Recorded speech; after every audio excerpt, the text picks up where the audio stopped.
Most people spend their entire lives chasing wealth. They work longer hours.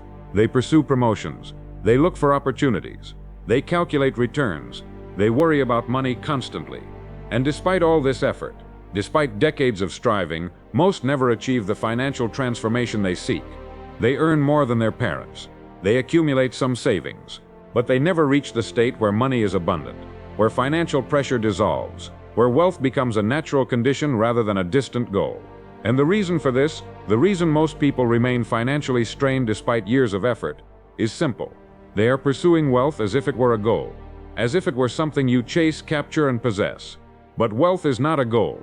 Wealth is a result. It is an effect that follows from specific causes. And until you understand what produces wealth, until you identify and practice the causes that create it, you will spend your life chasing an effect you can never catch. Now, I have spent decades observing human behavior, watching who succeeds and who struggles, examining what separates those who accumulate lasting wealth from those who remain financially strained. And what I have discovered is this: wealth transformation is not mysterious. It is not reserved for the lucky or the connected or the exceptionally talented. It is the natural outcome of understanding and applying certain principles. Principles that operate as reliably as any law of nature. And these principles are available to anyone. They do not require special circumstances. They do not require ideal conditions. They require only understanding and practice. And anyone who understands them and applies them consistently will experience the same result. Not identical circumstances, but proportional outcomes. Wealth that matches the value they create. Financial security that reflects the discipline they practice. Abundance that follows naturally from correct living. And I want to make something clear before we continue. When I speak of wealth, I am not speaking of speculation. I am not speaking of shortcuts or tricks or strategies for getting rich quickly. I am speaking of lasting financial transformation, the kind that does not depend on market conditions or lucky breaks or perfect timing, the kind that builds steadily over time and becomes permanent because it is founded on principle rather than circumstance. And this kind of wealth, this lasting abundance, follows laws, and those laws can be learned. And once learned, they can be applied. And once applied consistently, they produce results, always, without exception. But here is what most people do not understand. They see wealth as the starting point.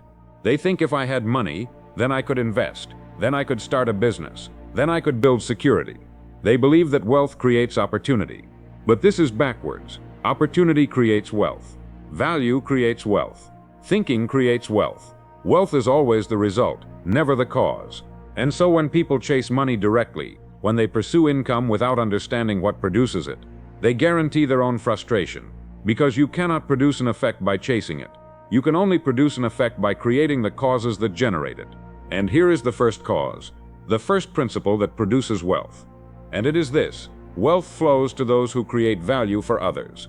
Not to those who work hardest. Not to those who need it most.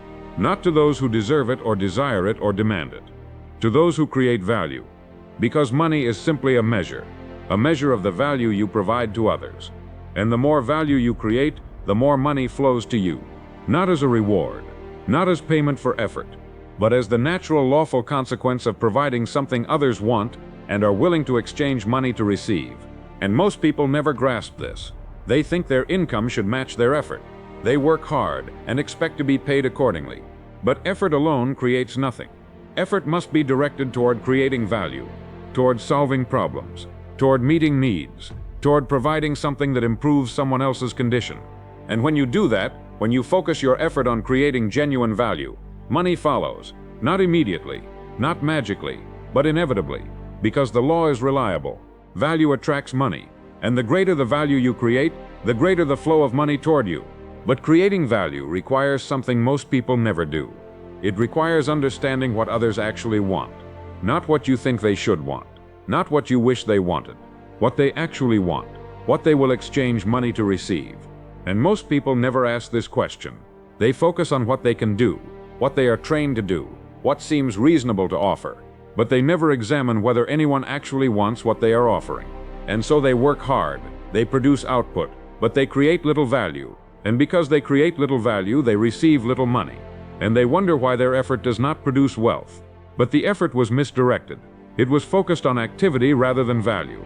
And activity, no matter how intense, does not produce wealth. Only value does. And here is what makes this principle so powerful. Once you understand it, once you shift your focus from earning money to creating value, everything changes. You stop asking, how can I make more money? And start asking, how can I create more value? What do people need that I can provide? What problems can I solve? What can I offer that improves their condition enough that they will gladly pay me for it? And those questions, those value-based questions, lead to answers that produce wealth. Because when you create genuine value, when you solve real problems, when you meet actual needs, people seek you out. They pay you, they return. They refer others, not because you are marketing aggressively, but because you are providing something they want. And that demand, that natural demand for value, is what creates lasting wealth. But most people resist this. They want wealth to come from somewhere else.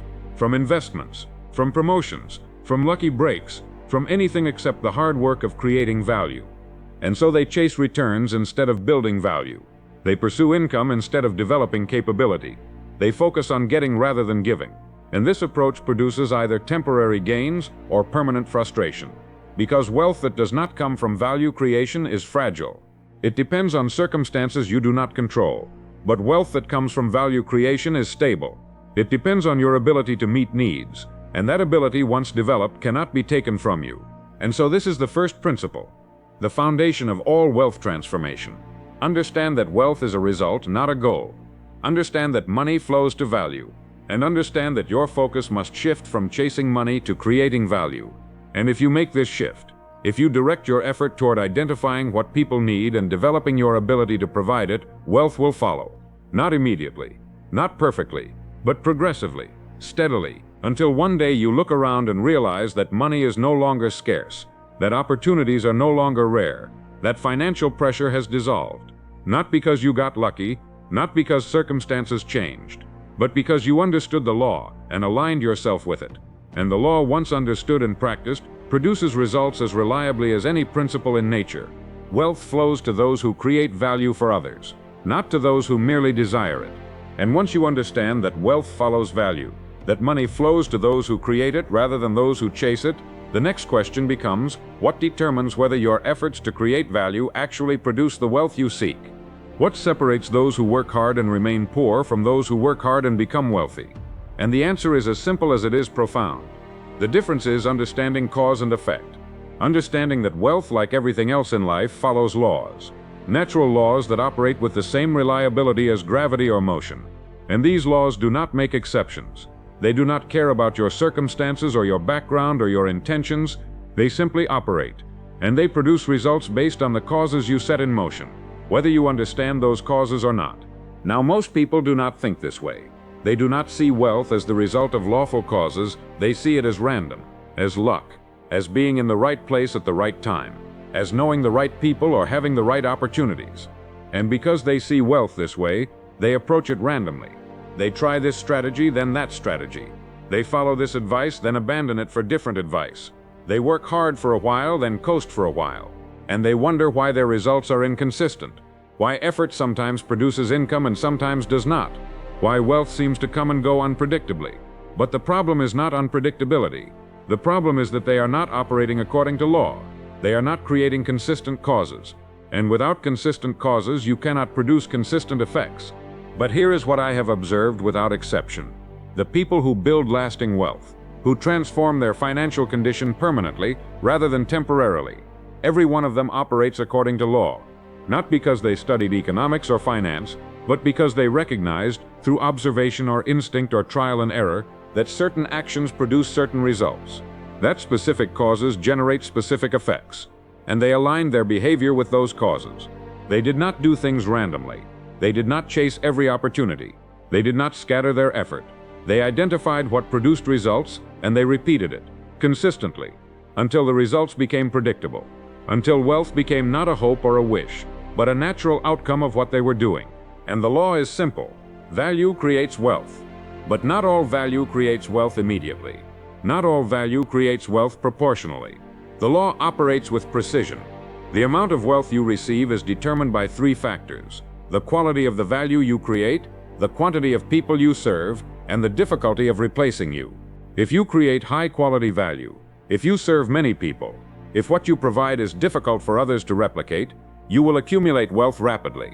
If you create low-quality value, if you serve few people, if what you provide is easily replaced, you will accumulate wealth slowly, or not at all. This is not opinion. This is not theory. This is observable fact. And once you understand this, once you see that wealth follows a formula rather than chance, you can engineer your transformation rather than hoping for it. But most people never examine this formula. They look at their income and compare it to their effort and feel that something is unfair. They work as hard as others who earn more. They put in the same hours. They have the same education. And they conclude that the system is broken, that luck determines outcomes, that those who succeed must have advantages they do not have. But this conclusion is wrong, and it keeps them trapped, because as long as they believe that external factors determine wealth, they will never examine their own causes. They will never ask, am I creating enough value? Am I serving enough people? Am I developing skills that are difficult to replace? They will simply continue doing what they have always done, and expecting different results. And that, as we know, is the definition of futility. But when you understand cause and effect, when you see that wealth follows laws, you stop comparing yourself to others and start examining yourself. You ask, what value am I creating? And you answer honestly, not what you intend to create, not what you wish you were creating, what you are actually creating, what people are actually willing to pay for. And if the answer is small, if the value you provide is limited or easily replaced, you do not blame circumstances. You change causes. You develop new skills. You serve more people. You increase quality. You make yourself more valuable. And as you do this, as you deliberately engineer better causes, better effects follow. Not immediately, not magically, but lawfully, predictably, reliably. And here is what most people miss. The law of cause and effect operates whether you believe in it or not, whether you understand it or not, whether you consciously apply it or not. You are always creating causes, and those causes are always producing effects. The question is not whether the law is operating, the question is whether you are directing it, whether you are creating causes consciously, deliberately, in alignment with the results you want, or whether you are creating causes unconsciously, reactively, in response to whatever circumstances present. And unconscious causes produce unconscious effects. Random actions produce random results. Scattered effort produces scattered income. But deliberate causes, causes chosen specifically to produce the wealth you seek, those produce deliberate effects. Focused effort produces focused results. And focused results accumulated over time produce transformation.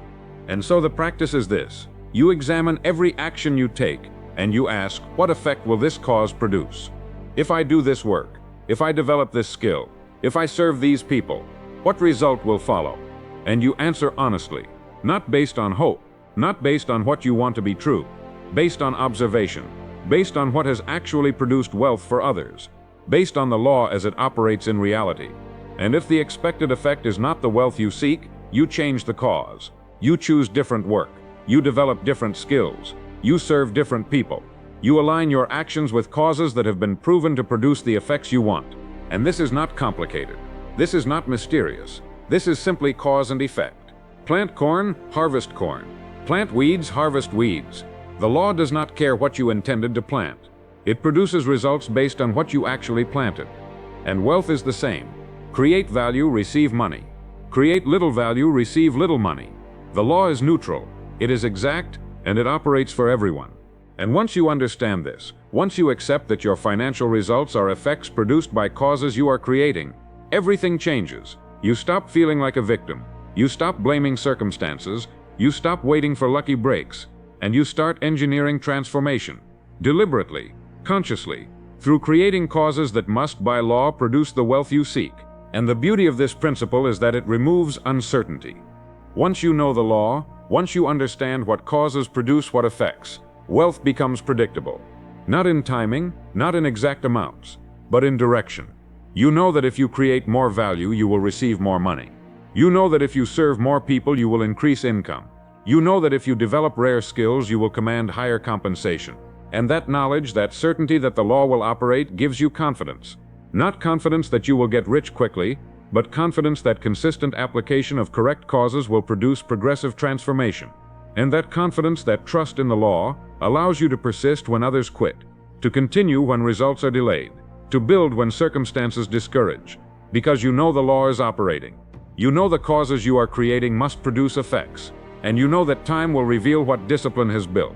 Wealth follows law, not luck, and the law operates through cause and effect without exception. And once you understand that wealth follows law, that it is an effect produced by specific causes, the next question becomes, what is the primary cause? What is the foundation upon which all wealth is built? And the answer, which I have verified through decades of observation, is value creation. Not effort, not time, not credentials, value. The actual measurable improvement you provide to others, the problems you solve, the needs you meet, the conditions you enhance, this is what produces wealth. Not the hours you work, not the degrees you hold, not the titles you carry, but the value you create for other people.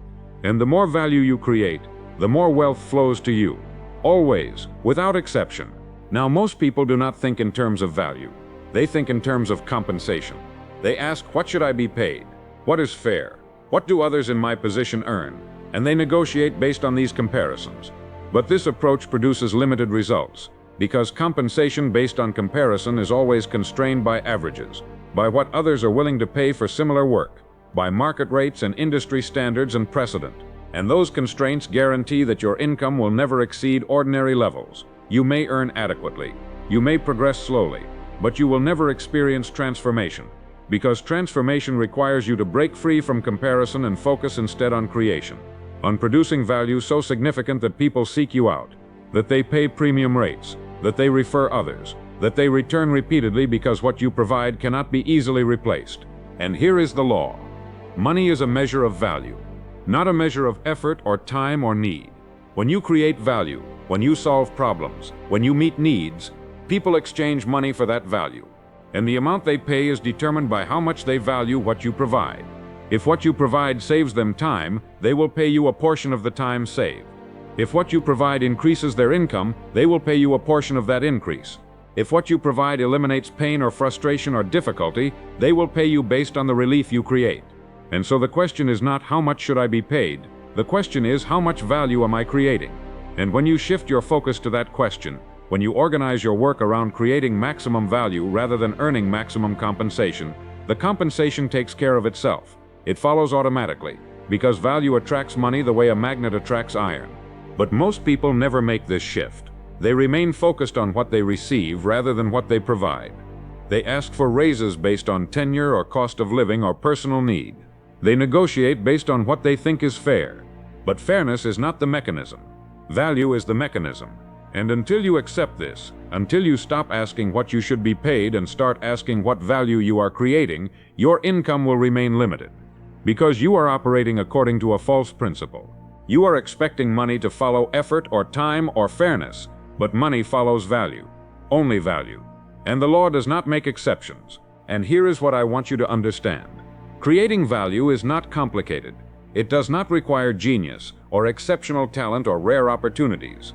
It requires only that you identify what people need, and develop the ability to provide it better than others can. And anyone can do this. Anyone can observe what problems exist, what needs are unmet, what frustrations persist. And anyone can develop skills that address those problems, that meet those needs, that eliminate those frustrations.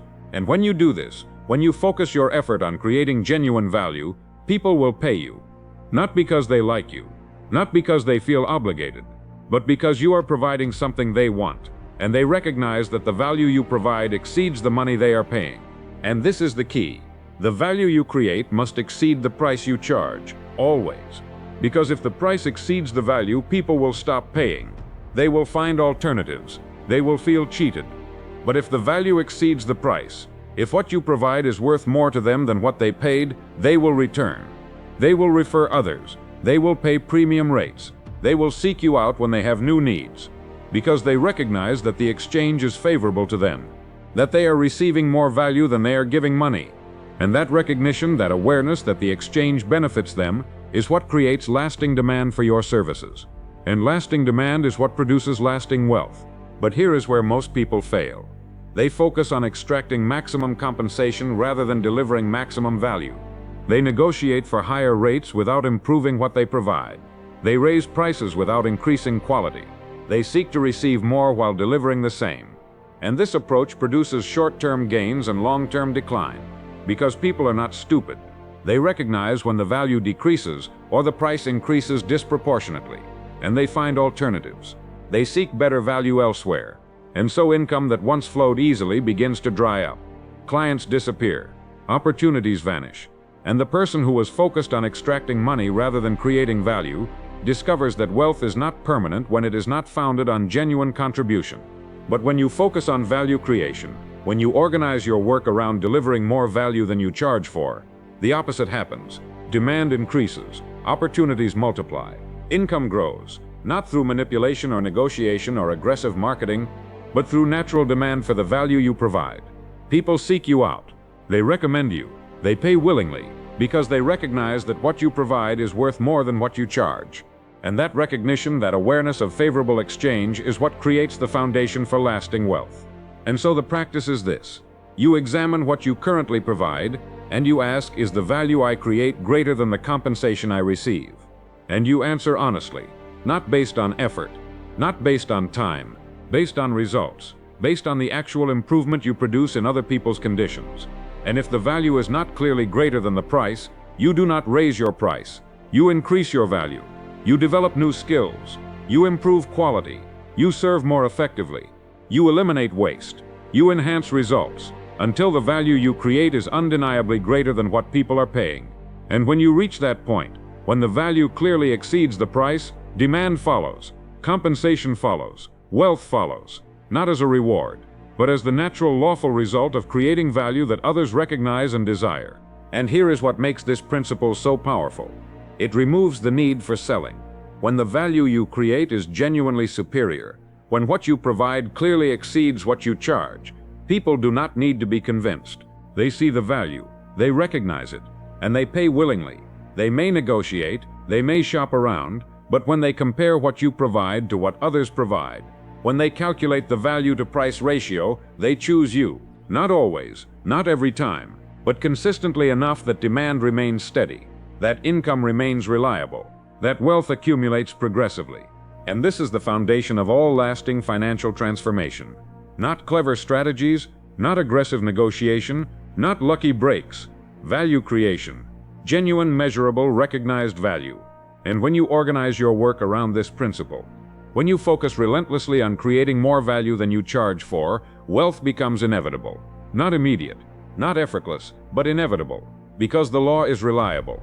Value attracts money, and the greater the value you create, the greater the wealth you attract. Always, without exception. Money is a measure of value created, not effort expended or time invested or need expressed. And once you understand that wealth follows value creation, that money flows to those who provide measurable improvement to others, the next question becomes, what determines whether you create value or not? What separates those who serve effectively from those who serve poorly? What governs whether your work produces results that people recognize and pay for? And the answer, which underlies every other principle we will discuss, is thinking. Your dominant thinking. The thoughts that occupy your mind most consistently. The mental patterns you practice daily. Because thinking is not separate from results. Thinking is the cause. Results are the effect. And if you want different results, if you want wealth transformation rather than financial stagnation, you must start by transforming your thinking. Now, most people do not connect their thinking to their income. They see their financial condition as a product of circumstances, of the economy, of their job, of opportunities available or unavailable, of luck or timing or connections. And because they see it this way, they never examine their own thinking. They never ask, what am I thinking about most of the time? What beliefs do I hold about money? What expectations do I carry about wealth? What mental patterns am I practicing daily that might be producing the financial results I am experiencing? And because they never ask these questions, they never change their thinking. And because they never change their thinking, their circumstances never change. They remain stuck at the same income level, experiencing the same financial pressures, wondering why effort does not produce transformation. But here is the law. Your thinking determines what you see, what you attempt, what you persist at, and what you expect. And those four things, seeing, attempting, persisting, and expecting, determine your results more than any external factor. Because if you do not see opportunities, you cannot pursue them. If you do not attempt difficult things, you cannot achieve difficult results. If you do not persist when obstacles appear, you cannot push through to success. And if you do not expect wealth, you will unconsciously sabotage any progress toward it. And all four of these, seeing, attempting, persisting, expecting, are governed by thinking, by the mental patterns you practice, by what you focus on, by what you believe, by what occupies your mind most consistently. And here is what I have observed. People who think about scarcity see scarcity everywhere. They see limited opportunities. They see reasons why things will not work. They see obstacles. They see competition. They see risk. And because they see these things, because their thinking focuses their attention on limitation, they behave accordingly. They avoid risk.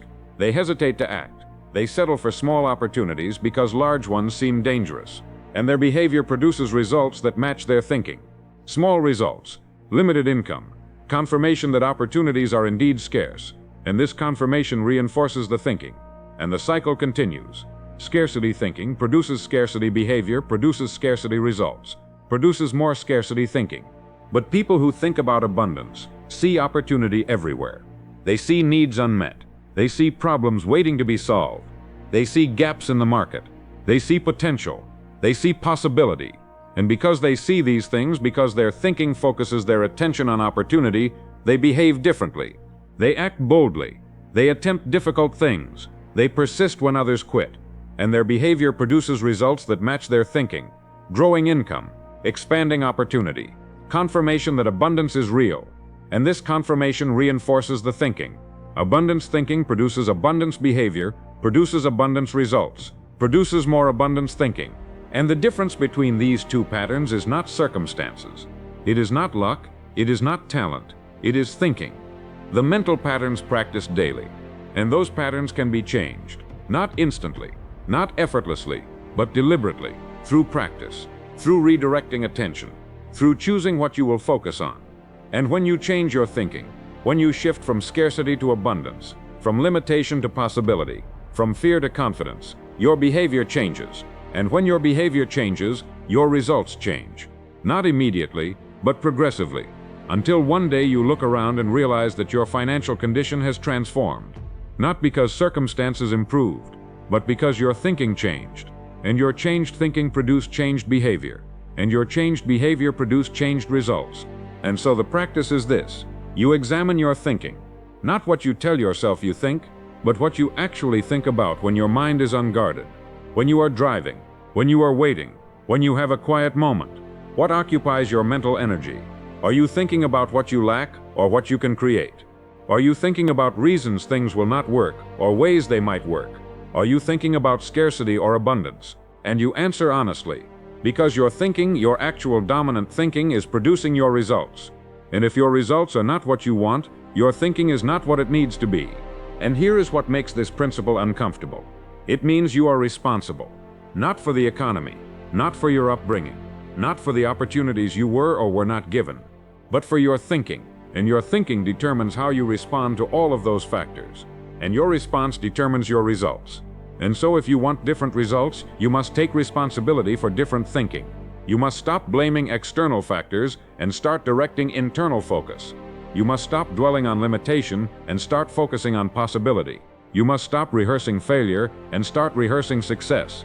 Not through fantasy, not through denial, but through deliberate focus on what you can control, what you can create, what value you can provide. And when you do this, when you practice directing your thinking toward abundance rather than scarcity, toward opportunity rather than obstacle, toward creation rather than limitation, something remarkable happens. You begin to see things differently, not because the world changed, but because your attention changed. And attention determines perception, and perception determines action, and action determines results. And so by changing your thinking, you change everything. Not the circumstances, but your relationship to the circumstances. And your relationship to circumstances is what determines whether they limit you or launch you. And here is another aspect of thinking that most people never consider. Your thinking about money determines how you handle it. If you think money is scarce, you will hoard it. You will be afraid to invest it, afraid to risk it, afraid to use it to create more value. And that fear will keep you small, will keep your income limited, because money that is hoarded does not multiply. But if you think money is abundant, if you see it as a tool rather than a treasure, you will use it strategically. You will invest in skills. You will invest in tools. You will invest in creating more value. and that investment will produce returns, and those returns will confirm your thinking, and your confidence will grow, and your willingness to invest more boldly will grow, and your results will grow. Not through recklessness, but through strategic use of money to create value that produces more money. And this is what wealthy people understand that poor people do not. Money is not the goal. Money is a tool for creating value. And when you use money to create value, it multiplies. But when you hoard it out of fear, it stagnates. And stagnant money produces no transformation. But money deployed strategically, invested in creating value, produces exponential returns. And those returns reinvested produce more returns. And the cycle continues. But it only begins when thinking shifts. When you stop seeing money as scarce and start seeing it as abundant. When you stop hoarding and start investing. When you stop fearing loss and start pursuing creation. Your thinking determines what you see, attempt, persist at, and expect, and these determine your wealth. And once you understand that your thinking governs your financial results, that the mental patterns you practice determine what you see and what you do, the next question becomes, how do you organize that thinking? How do you prevent it from scattering in 1,000 directions? How do you focus it consistently on what produces wealth, rather than allowing it to drift toward worry, distraction, or limitation? And the answer is the same answer that has governed every significant achievement in human history. You establish a definite aim, a clear, specific written statement of exactly what financial condition you intend to create, and by when you intend to create it. Now, most people do not have this. They have vague hopes. They want more money. They want financial security. They want to be comfortable. But these are not definite aims. These are feelings. And feelings without specificity produce nothing. A definite aim is different. It is precise, it is measurable, it is written, and it is reviewed daily. It states exactly how much wealth you intend to accumulate, exactly what that wealth will allow you to do, and exactly what value you will create to earn it. And when you have this, when you have established this clarity, everything changes. Not because the aim itself has magic, but because it organizes your thinking. It focuses your attention. It determines what opportunities you notice and what you ignore. It gives you a standard against which to measure every decision. And here is what I have observed without exception. People who accumulate significant wealth, who transform their financial condition permanently, rather than temporarily. Every single one of them operates with a definite aim. They know exactly what they are building.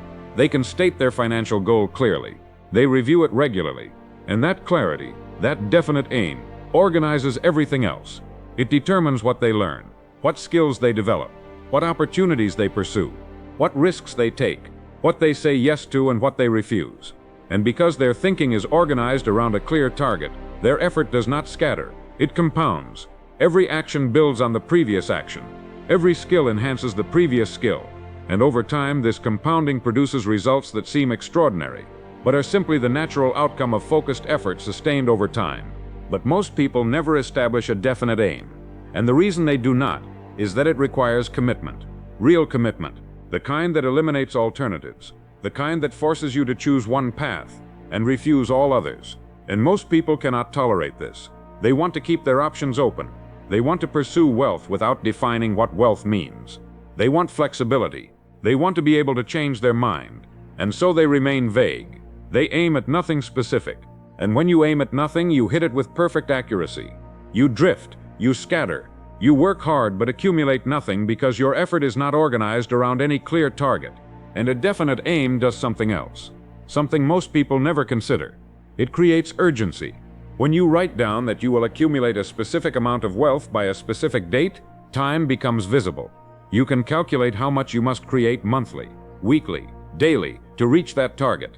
And that calculation produces action, because now you know whether you are on track or behind.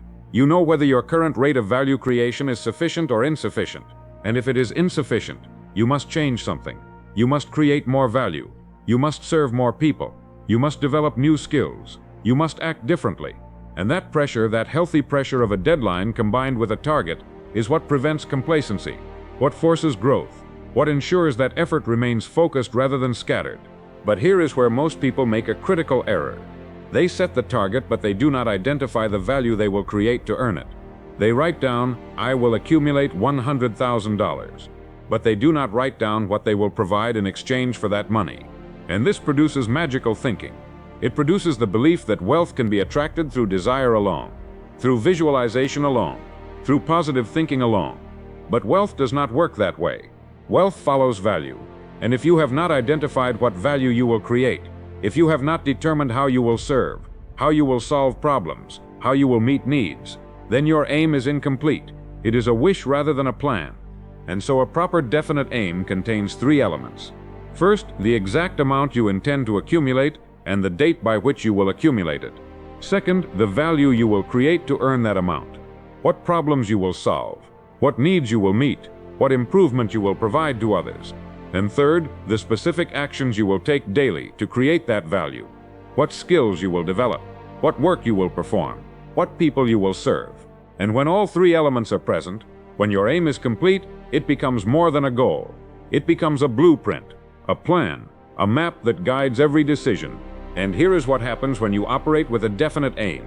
Opportunities appear that were invisible before. Not because new opportunities were created, but because your aim focuses your attention. You begin to notice things that serve your target and ignore things that do not. You meet people who can help you and recognize their relevance. You encounter information that advances your progress and absorb it. You see gaps in the market that match your capabilities and act on them. And all of this happens automatically, not through effort, but through focus, through the natural operation of attention organized around a clear target. But without a definite aim, you see everything and nothing. Every opportunity looks possible. Every direction looks viable. And because everything looks possible, you pursue nothing with sufficient focus to produce results. You scatter, you sample, you explore, but you never commit deeply enough to any single direction to master it, to excel at it, to become irreplaceable in it. And so you remain average, competent at many things but exceptional at none. And average competence produces average income. And average income does not produce wealth transformation. And so the practice is this. You sit down with pen and paper, and you write out your definite aim, not on a computer, on paper, with your hand. Because writing engages your mind differently than typing. It creates commitment. It makes it real. And you write three statements. First, the exact amount you will accumulate and the exact date by which you will have it. Second, the specific value you will create to earn that amount. What you will provide. Whom you will serve. What problems you will solve. And third, the daily actions you will take to create that value. What skills you will develop. What work you will perform. What habits you will practice. And once you have written these statements, you read them every morning before your day begins, and every evening before you sleep. You review them until they are memorized, until they occupy your thinking automatically, until your aim is present in every decision. And this daily review, this constant reinforcement, is what keeps your thinking organized, what prevents drift, what ensures that your effort compounds rather than scatters. And when your effort compounds, when every action builds on the previous action, when your skills deepen and your value increases and your reputation grows, wealth follows, not immediately, not magically, but inevitably, because you are operating according to law. You are creating focused value over sustained time, and that combination always produces transformation. A definite aim organizes thinking, focuses effort, and ensures that action compounds toward wealth. And once you have established a definite aim, once you know exactly what financial condition you intend to create and what value you will provide to earn it, you face a moment that determines whether your transformation will actually occur or whether it will remain a written intention that produces nothing. And that moment is this. You must accept full responsibility for achieving that aim. Not partial responsibility. Not responsibility when conditions are favorable and blame when they are not. Complete, unconditional responsibility for the results you produce. And this is perhaps the most difficult requirement of wealth transformation, because accepting full responsibility means giving up every excuse, every explanation, every reason why your current financial condition is not your fault. Now I understand the resistance this creates, because circumstances are real. Advantages are unevenly distributed. Some people start with resources others do not have. Some inherit opportunity. Some benefit from timing or connections or fortunate accidents. And acknowledging this is not wrong, but dwelling on it is fatal. Because as long as you focus on what you did not receive, on what others have that you do not, on how circumstances have limited you, you remain powerless. You remain waiting for conditions to change, for someone to help you, for luck to arrive. And that waiting, that external orientation, guarantees that transformation will never occur.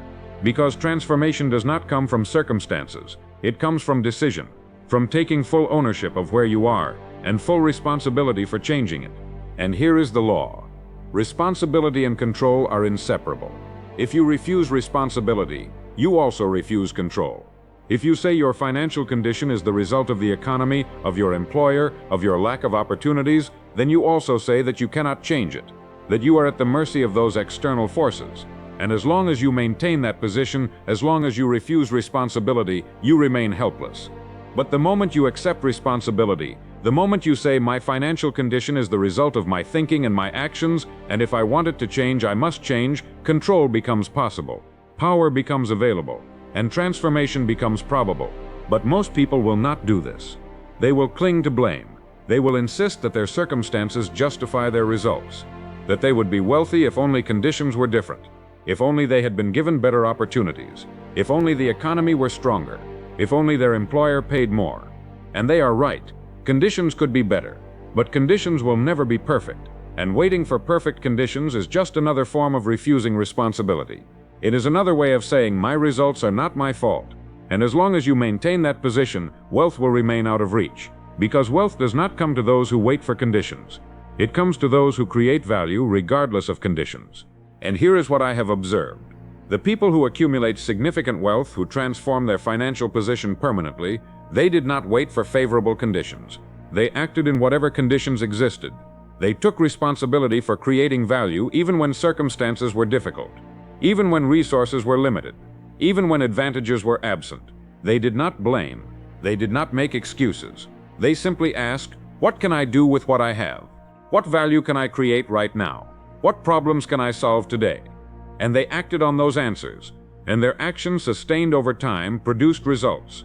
Not because conditions improved, but because they took responsibility for producing results regardless of conditions. And this is the critical distinction. Responsibility is not about fault. Fault looks backward. It assigns blame for what happened. But responsibility looks forward. It claims power over what happens next. And you can accept responsibility for your financial future without accepting fault for your financial past. You can say, I did not create every circumstance I face. I did not choose my starting point. But I am responsible for what I do from here. I am responsible for the value I create. I am responsible for the decisions I make.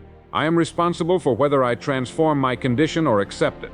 And when you make this shift, when you stop focusing on what you cannot control and start focusing on what you can, everything changes. You stop wasting energy on resentment, on bitterness, on comparing yourself to others. And you redirect that energy toward creation, toward value, toward serving. And that redirected energy produces results that blame never could. Because blame is passive. Responsibility is active. Blame waits for change. Responsibility creates change. Blame produces excuses. Responsibility produces results. But accepting responsibility requires something most people resist. It requires you to examine your current financial condition honestly and ask, what have I been doing that produced this? Not what circumstances did. Not what other people did. What have I been doing? What value have I been creating? What skills have I been developing? What thinking have I been practicing? And you must answer honestly, without softening, without excusing. Because until you see clearly what you have been doing, you cannot change it. And if you cannot change it, you cannot transform your results. And here is what most people discover when they examine their actions honestly. They have been working hard, but they have not been creating significant value. They have been busy, but they have not been focused. They have been doing what was asked of them, but they have not been solving important problems.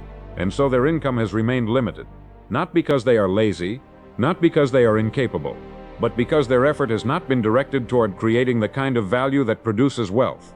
And once they see this, once they accept responsibility for the fact that their current approach is producing their current results, they can change the approach. They can redirect effort. They can develop different skills. They can serve different needs. And they can produce different results. But this only becomes possible when responsibility is accepted, when excuses are abandoned, when blame is released. Because as long as you believe that external forces control your financial destiny, you will never examine your own contribution. You will never ask what you could do differently. And you will remain stuck, not because you lack ability, but because you refuse responsibility. And responsibility is the gateway, the threshold, the requirement that must be met before transformation becomes possible. And so the practice is this. You look at your current financial condition and you say out loud, I am responsible for this. Not my employer, not the economy, not my circumstances, me, my thinking, my actions, my choices. And if I want this to change, I must change. I must think differently. I must act differently. I must create different value. And I accept full responsibility for making that change. And when you say this, when you claim this responsibility completely, power transfers from circumstances to you. Control shifts from external to internal. And transformation shifts from impossible to inevitable. Not immediate, not effortless, but inevitable. Because you have claimed the one thing required for change, responsibility. And responsibility honored through action always produces results. Responsibility is the foundation of control. And without it, wealth transformation remains impossible. And once you have accepted full responsibility for your financial transformation, once you have claimed complete ownership of the results you will produce, the next question becomes, how do you ensure that responsibility translates into results? How do you prevent intention from remaining just intention? How do you bridge the gap between what you have decided to do and what you actually do daily? And the answer is discipline. Consistent daily discipline that aligns your actions with your aim regardless of how you feel, regardless of what is happening around you, regardless of whether you see immediate results. Now, most people misunderstand discipline. They think it means forcing yourself to do unpleasant things. They think it means constant struggle, constant resistance, constant effort, and so they avoid it. They tell themselves they will act when they feel motivated, when circumstances improve, when the time is right. But motivation is unreliable. Circumstances rarely improve on their own, and the right time never arrives. Discipline is what produces results. Discipline is what transforms intention into action. Discipline is what builds wealth. Not talent, not luck, not favorable conditions. Discipline, the practice of doing what you decided, matters every single day without negotiation. And here is the law. Wealth is not built through occasional effort. It is not built through working hard when you feel like it and coasting when you do not. Wealth is built through consistent action sustained over time, through creating value daily, through serving consistently, through building capability progressively. And consistency requires discipline. It requires you to show up even when you do not feel like it, to work even when you are tired, to create value even when motivation is absent, because motivation comes and goes, but discipline remains. And discipline practiced daily produces results that motivation never can. And here is what I have observed. The people who accumulate lasting wealth are not more talented than others. They are not more intelligent. They are not more fortunate. They are more disciplined. They do not wait to feel ready. They do not wait for inspiration. They do not wait for perfect conditions. They simply do the work every day, whether they feel like it or not, whether conditions are favorable or not, whether results are visible or not. They show up, they create value, they serve. And they do this consistently enough that the results have time to compound. And compounding, given sufficient time, produces transformation. But most people never practice this level of consistency. They work hard for a while. Then they coast. They create value intensely for a few weeks. Then they relax. They build momentum, and then break it. And they wonder why their financial condition never transforms, why effort does not accumulate into wealth. But the reason is simple. Inconsistent effort produces inconsistent results, and inconsistent results do not compound. They reset, they start over, and so you remain stuck at the same level, working hard occasionally, but never sustaining effort long enough for transformation to occur. And so the practice is this. You identify the actions that create value, the actions that, if performed daily, would move you toward your financial aim faster than anything else. Not everything you could do, the one or two things that matter most. And you commit to doing those things every single day, for 90 days. Minimum, no exceptions, no negotiations, no skipping because you are tired or busy or unmotivated.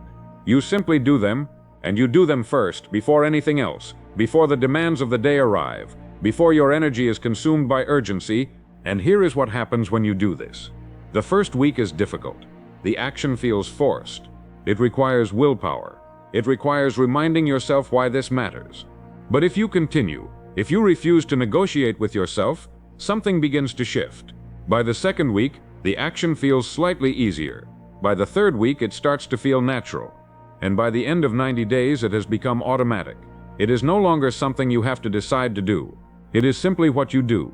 And once it becomes automatic, once discipline transforms into habit, it no longer drains your willpower. It no longer requires motivation. It runs on its own. And this is how wealth is built. Not through one dramatic action, but through one habit at a time. Through practicing the right actions daily until they become automatic. And then adding another, and another, until your entire day is structured around habits that create value. And when that happens, when your daily actions automatically serve your financial aim, wealth accumulation becomes effortless. Not because the work is easy, but because the discipline is established. Because you are no longer fighting yourself. You are simply operating according to patterns you have built through consistent practice. But here is where most people fail. They start strong. They commit to daily action. They practice for a few days, maybe a week. And then something happens. Circumstances change. They get busy. They feel tired. They skip one day. And they tell themselves they will resume tomorrow. But tomorrow they skip again. And within a week the habit is broken. And they are back where they started. And they conclude that they lack discipline. That transformation is too difficult. That wealth is for others. But the problem was not lack of discipline. The problem was breaking the chain. Because discipline is built through consistency. And consistency means never missing twice. And so the rule is simple. If you practice your value-creating action every day for 20 days and then miss on day 21, you do not miss on day 22. You show up. You do the work. You rebuild the chain. Because missing once is human. But missing twice is the beginning of a pattern. And patterns once established are difficult to break. But if you never miss twice, if you always return immediately after a single miss, the habit remains intact. The discipline remains strong. And the results continue to compound. And here is what this produces. People who practice discipline in this way, who build habits that create value and maintain those habits through consistency, begin to experience something remarkable. Their confidence grows. Not confidence in outcomes, but confidence in themselves. Confidence that they can do what they decide to do. That they can control their actions. That they are not at the mercy of emotion or circumstance. And that confidence changes everything. Because now they are willing to commit to larger goals, to take bigger risks, to attempt things that once seemed impossible. Not because they became more capable, but because they trust their capability. They trust that if they decide to do something, they will do it. And discipline does something else. Something most people never consider. It produces credibility. When you consistently do what you say you will do, when your actions match your words, when you follow through on commitments, people notice. They trust you. They respect you. They want to work with you. And that trust, that reputation for reliability, opens doors that talent alone never can. Because people do not just want capable service providers. They want reliable service providers. And reliability is built through discipline, through the consistent practice of doing what you said you would do when you said you would do it. And so discipline is not optional. It is not something you practice when you feel like it. It is the foundation of wealth transformation. It is what converts intention into action, what converts action into habit, what converts habit into results, and what converts results into lasting wealth. And anyone can build it. Not instantly, not effortlessly, but deliberately, through practicing the right actions daily, through never missing twice, through proving to yourself again and again that you are someone who follows through. And that proof, accumulated over months and years, builds not just wealth but character. And character is what ensures that wealth, once achieved, remains. Discipline is consistency practiced daily, and consistency sustained over time produces transformations.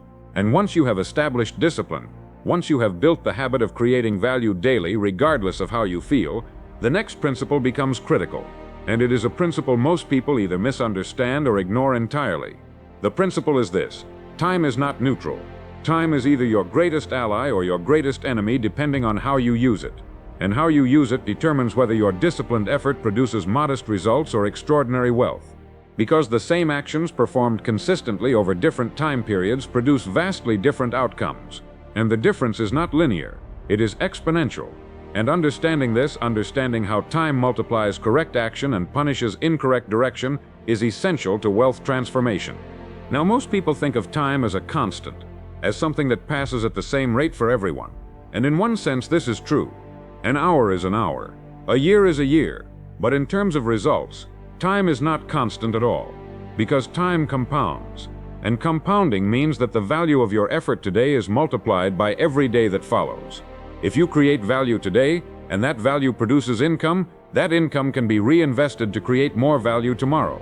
And that greater value produces greater income, which can be reinvested to create even greater value. And the cycle continues, each period building on the previous period, each result enabling larger results, until the outcomes bear no resemblance to the effort that started the process. And this is what most people never grasp. They evaluate their effort based on immediate results. They work for a month and measure what that month produced. And if the results seem small, they become discouraged. They conclude that their effort is not worth it, that transformation is taking too long, that the gap between where they are and where they want to be is too wide to cross. And they quit, not because their effort was insufficient, but because they did not understand compounding. They did not understand that the value of that month's effort is not just what it produced immediately, but what it produces over the next year, the next 5 years, the next 20 years. And when you calculate the true value of disciplined effort sustained over time, when you account for compounding, the results are not modest, they are extraordinary. But compounding requires time, it requires patience. Not the passive patience of waiting, but the active patience of continuing to create value even when the immediate results seem small. Because in the beginning, compounding is invisible. You work for a month and the financial improvement is minimal. You work for 6 months and you are still far from your aim.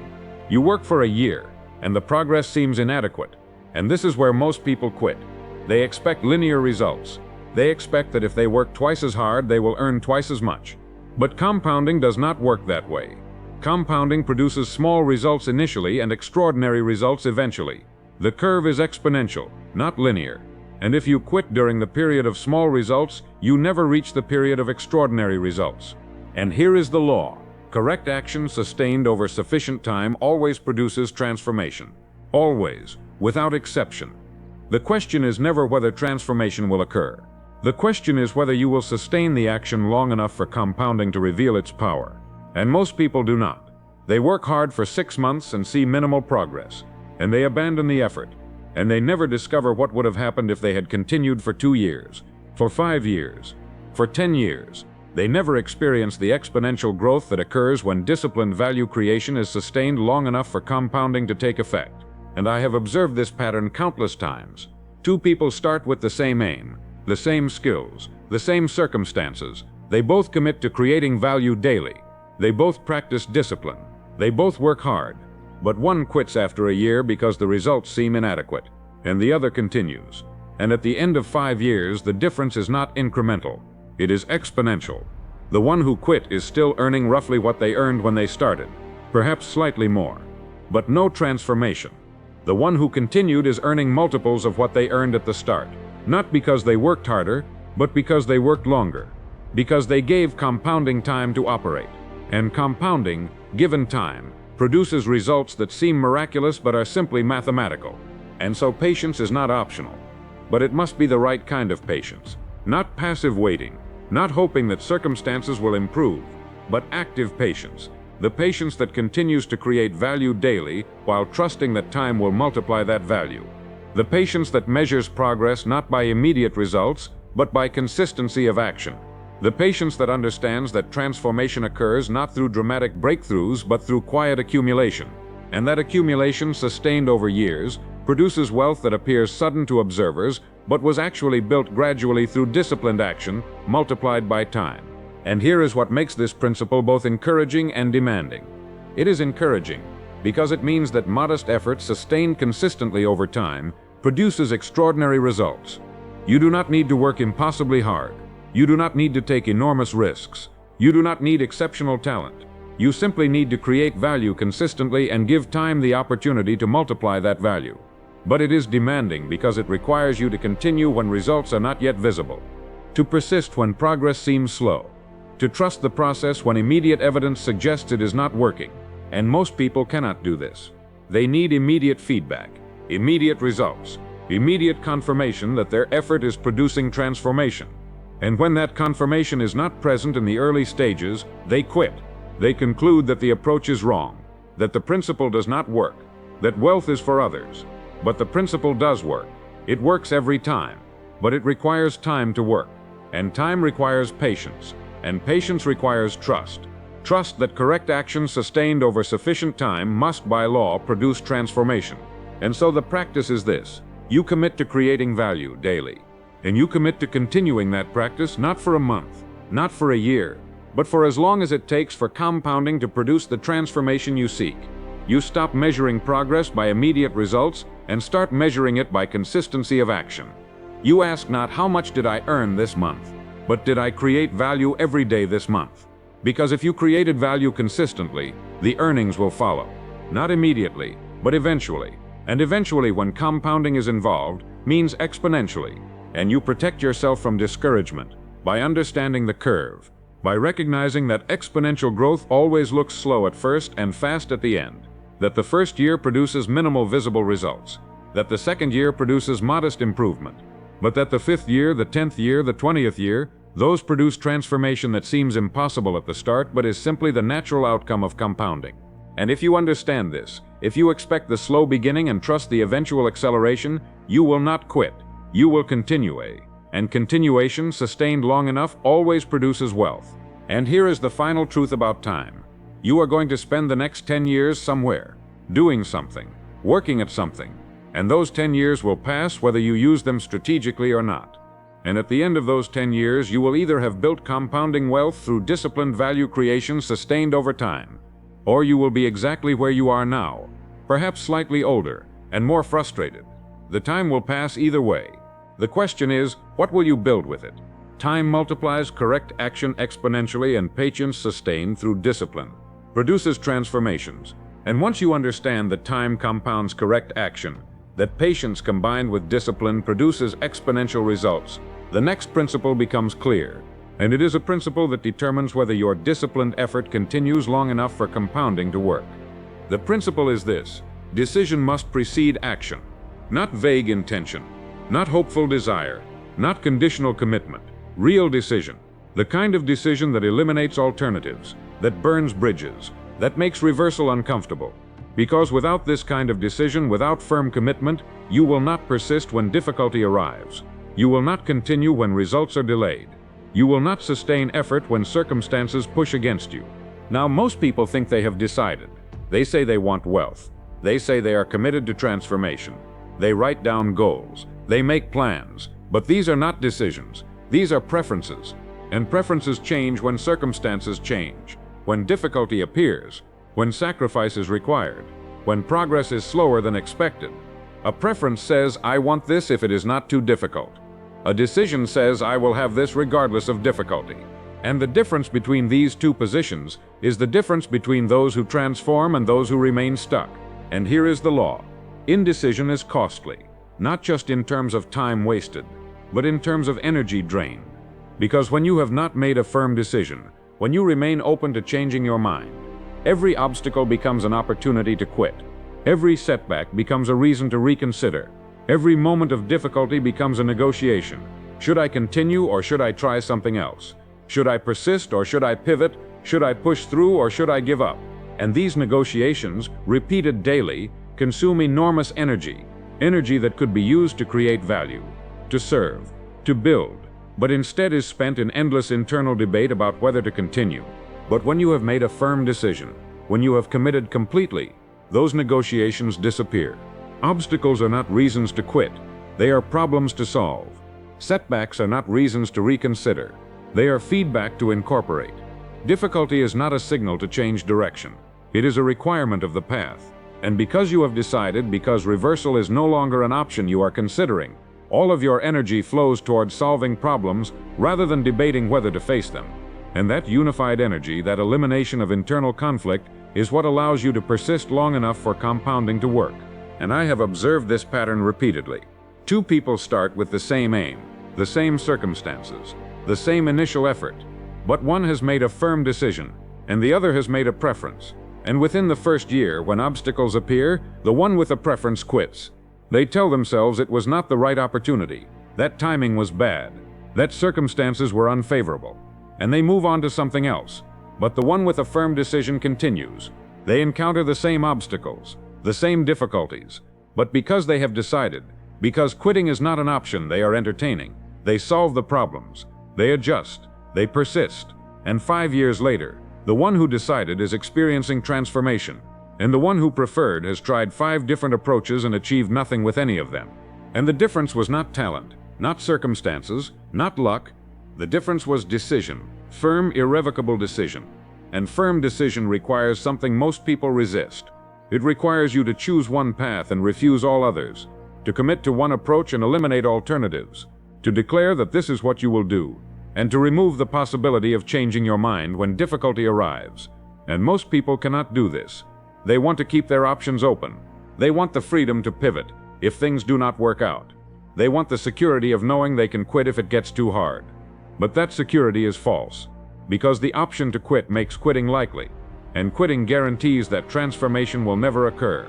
And so the practice is this: you examine your financial aim, the wealth you intend to create, the value you will provide to earn it, and you ask yourself, have I decided to do this, or have I merely preferred it?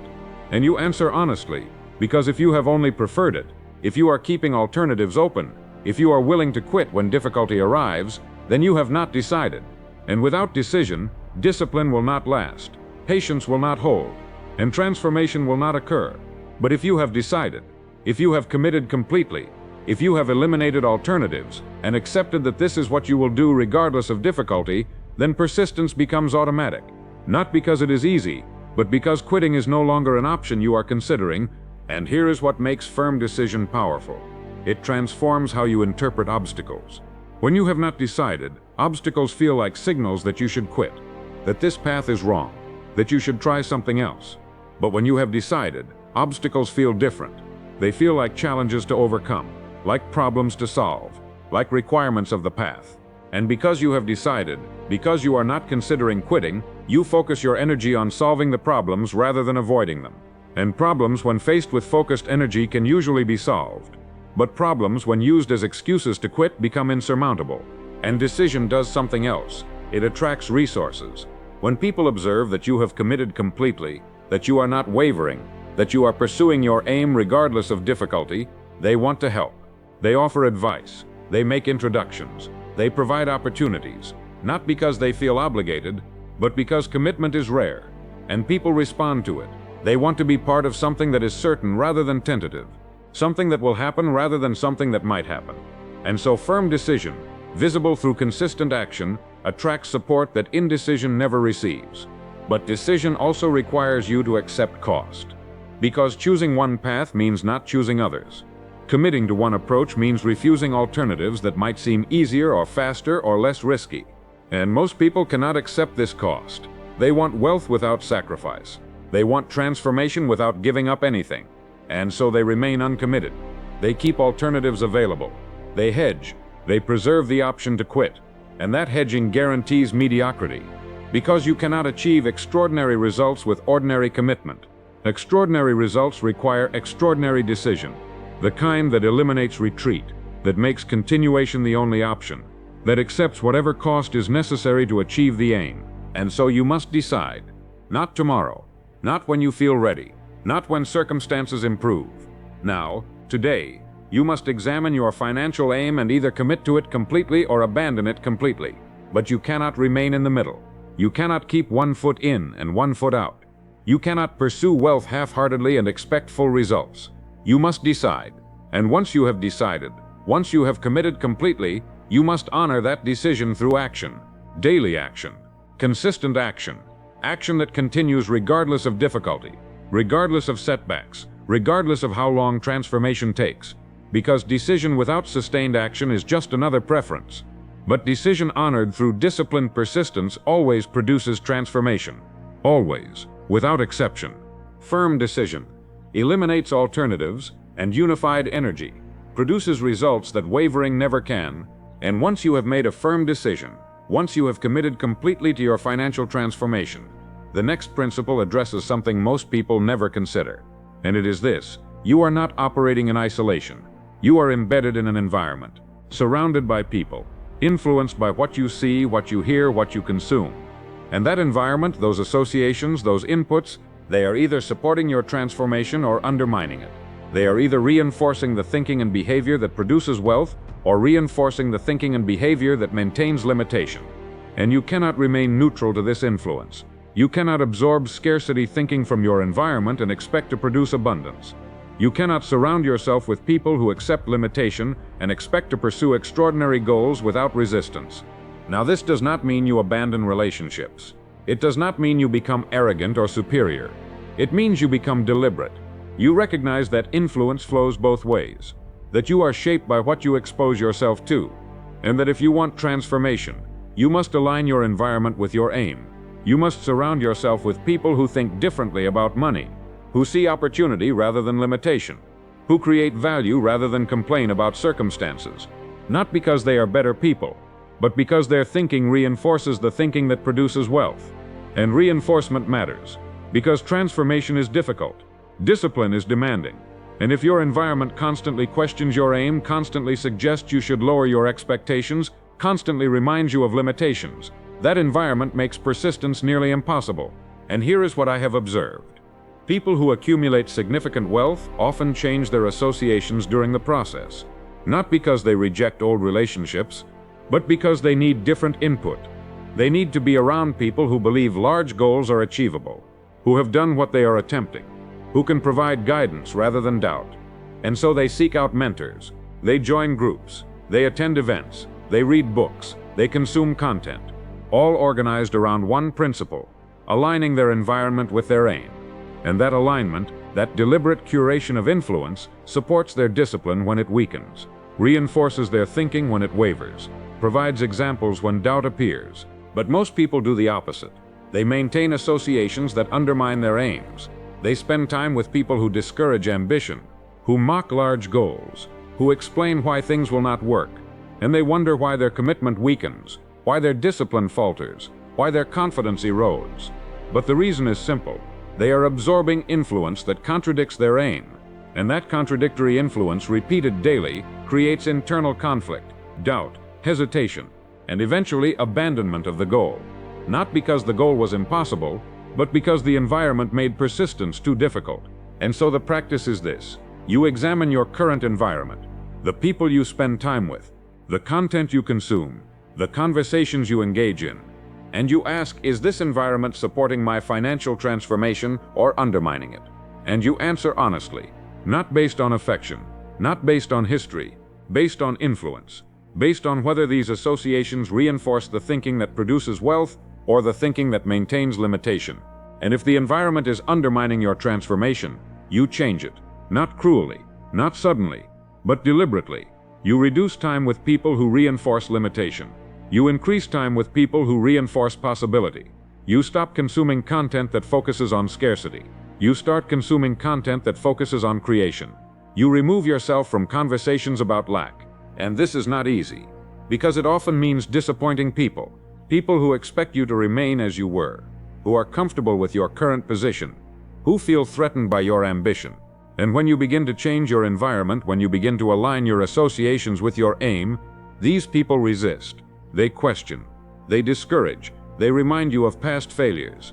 They suggest you are being unrealistic, not because they wish you harm, but because your transformation threatens their worldview. If you can change, if you can transform your financial condition through decision and discipline, then their own limitation is also a choice. And most people cannot accept this, and so they will discourage you from proving it. But you cannot allow this discouragement to stop you. You cannot maintain associations that undermine your transformation simply to avoid disappointing people, because the cost is too high. The cost is your future. The cost is remaining trapped in the same financial condition while years pass. And that cost, that permanent cost, far exceeds the temporary discomfort of changing associations. And so you must be willing to disappoint, to distance, to decline invitations, to reduce contact, not out of judgment, but out of necessity, because your environment determines your thinking, and your thinking determines your results. And if you want different results, you must create a different environment. And environment includes more than people. It includes what you expose yourself to daily, the news you watch, the content you consume, the conversations you engage in. And most of what people consume daily reinforces scarcity, focuses on problems, emphasizes limitations, highlights crises.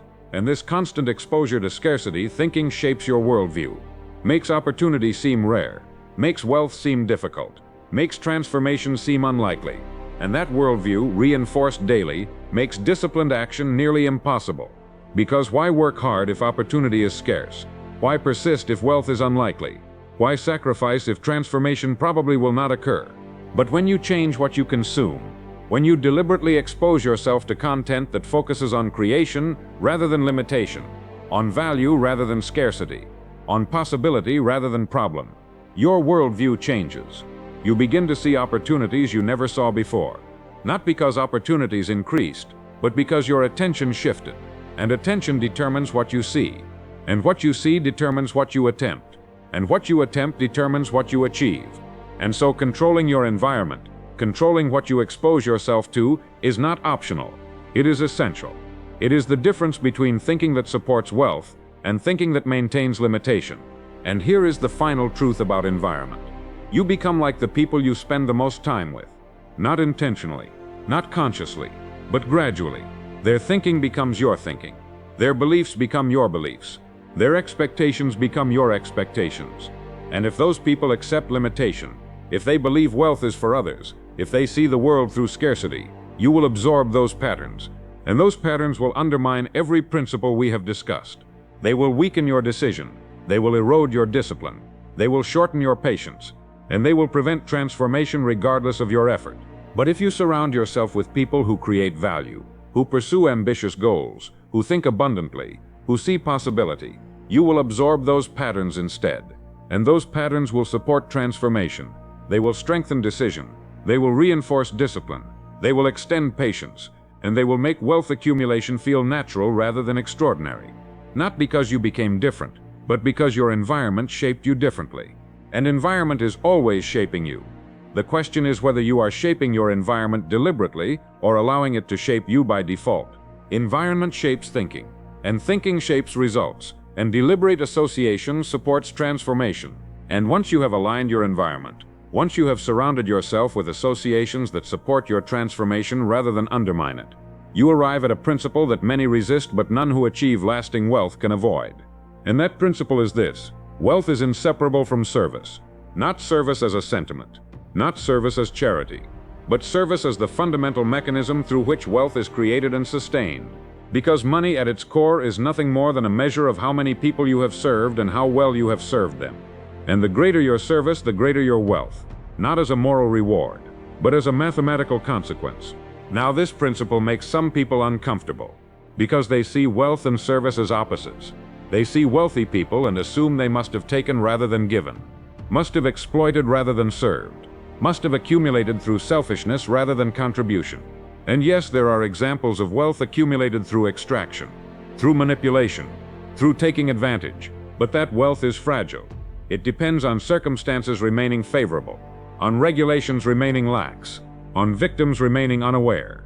And when circumstances change, when regulations tighten, when awareness grows, that wealth disappears, because it was not founded on genuine service. It was founded on extraction. And extraction cannot sustain itself. But wealth founded on service is different. It is stable, it grows, it compounds, because genuine service creates grateful customers, and grateful customers return. They refer others, they pay willingly, they resist competitors, and that loyalty, that sustained demand for what you provide, is what creates lasting wealth, not through one large transaction, but through countless small transactions sustained over years, through serving consistently, through solving problems reliably, through meeting needs dependably. And that consistency, that reliability, that dependability, those are what transforms service into wealth. And here is the law. The amount of wealth you accumulate is directly proportional to the number of people you serve, and how significantly you improve their condition. Serve few people, accumulate little wealth. Serve many people, accumulate more wealth. Serve people slightly, accumulate modest wealth. Serve people significantly, accumulate substantial wealth. The mathematics are exact. The relationship is lawful. And once you understand this, once you see that wealth is simply the accumulated measure of service provided, everything changes. Because now the path to wealth is clear. You do not chase money. You increase service. You do not pursue income. You expand impact. You do not negotiate for higher compensation. You create greater value. And this shift, this reorientation from taking to giving, from earning to serving, is what separates those who build lasting wealth from those who remain financially strained. Because those who focus on taking, on earning, on getting, they constantly calculate. They ask, am I being paid enough for this effort? Is this worth my time? Could I earn more somewhere else? And that calculation creates internal resistance, makes work feel like sacrifice, makes service feel like burden. And that resistance, that internal grudging, shows. Customers feel it, clients sense it, and they respond by taking their business elsewhere, to someone who serves willingly, who gives generously, who makes them feel valued rather than tolerated. But those who focus on service, who organize their work around creating maximum value, they do not calculate in the same way. They ask different questions. They ask, how can I serve more people? How can I improve their condition more significantly? How can I make what I provide so valuable that they cannot imagine going elsewhere? And those questions, those service-based questions, produce different actions. They produce generosity. They produce excellence. They produce care, and customers respond to that care. They become loyal. They become advocates. And they become the foundation of wealth that grows rather than wealth that stagnates. And here is what most people never consider. Service at scale produces wealth at scale.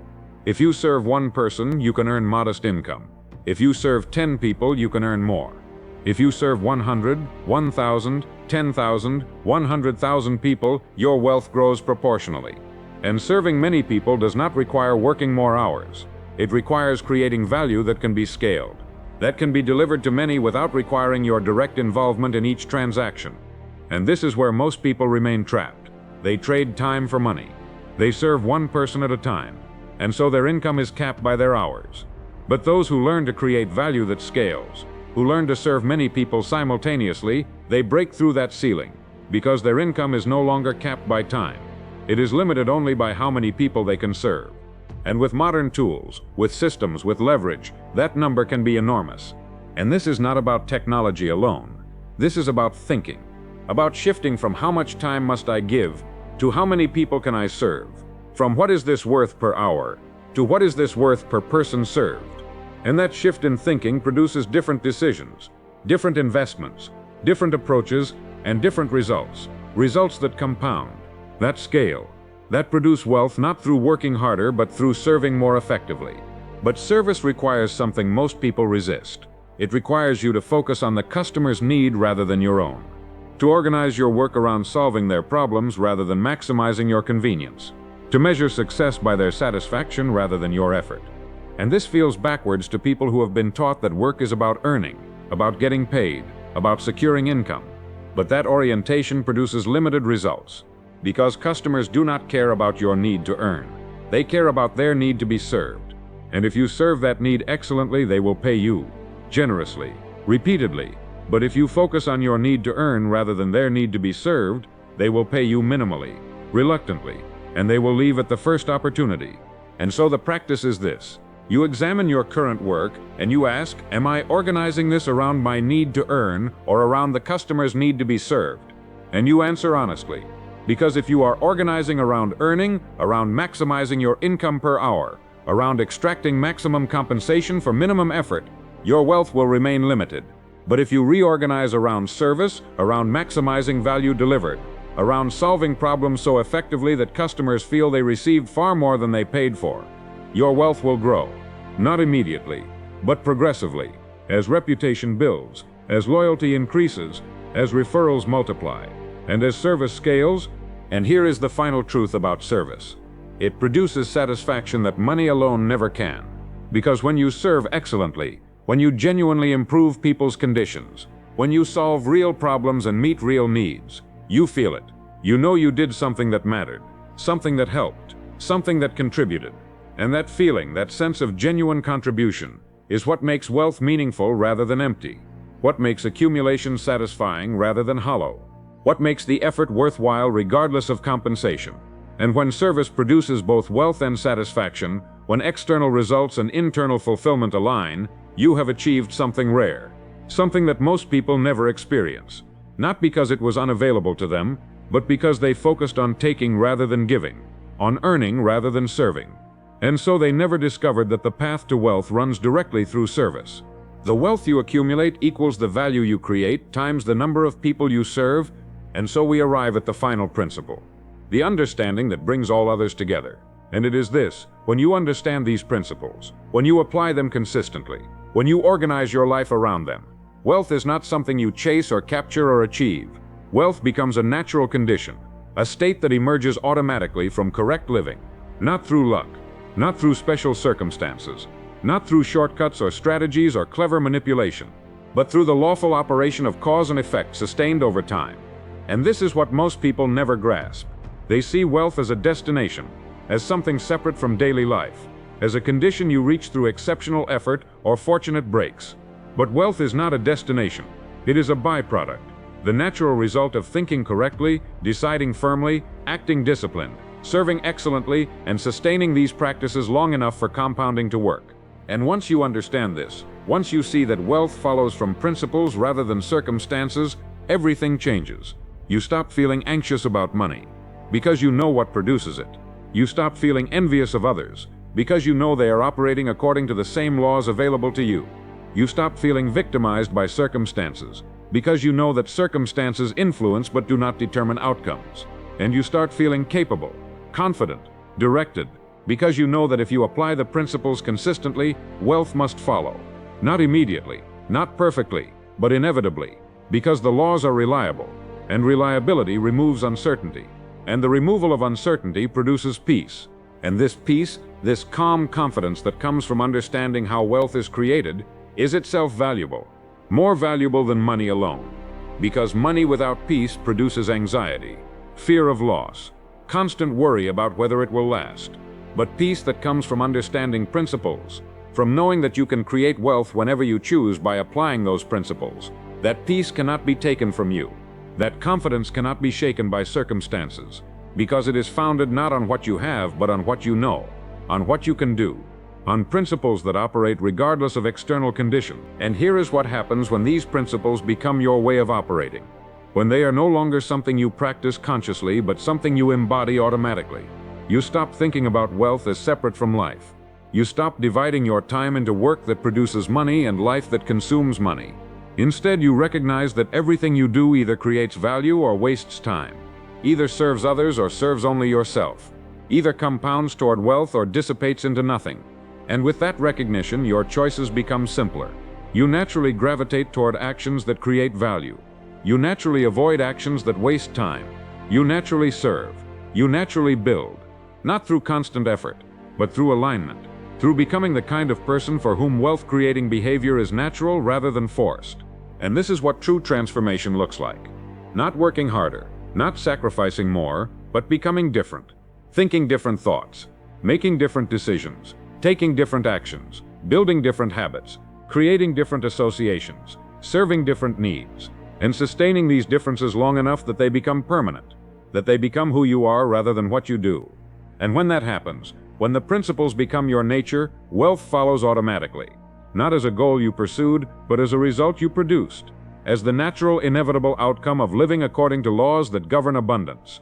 And these laws, these 12 principles we have discussed, they are not complicated. They are not mysterious.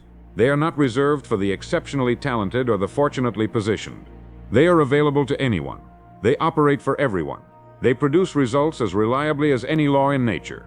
But they require understanding. They require application. They require consistency. They require time. And most people will not provide these requirements.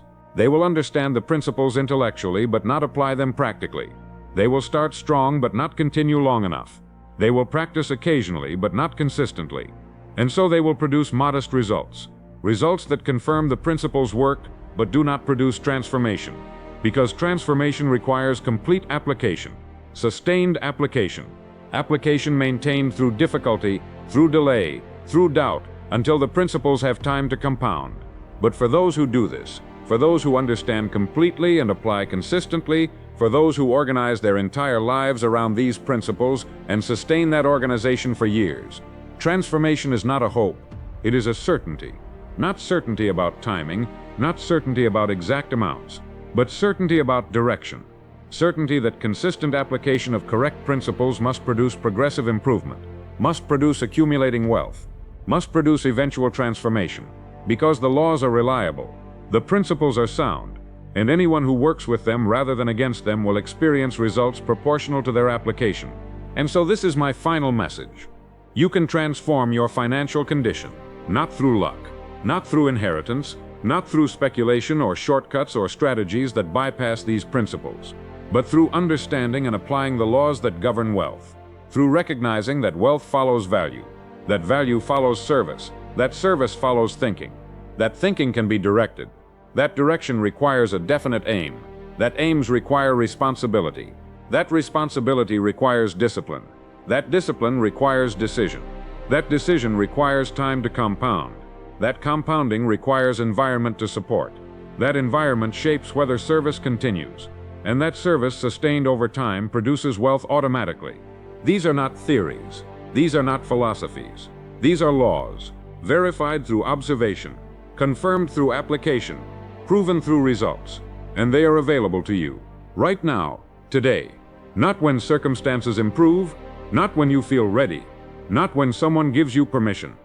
Now, through the simple decision to understand these principles completely and apply them consistently, to organize your thinking around value creation, to establish a definite financial aim, to accept full responsibility for achieving it, to build discipline through daily action, to make firm decisions that eliminate alternatives, to give time the opportunity to compound, to align your environment with your aim, to serve excellently and extensively, and to continue without wavering until transformation occurs.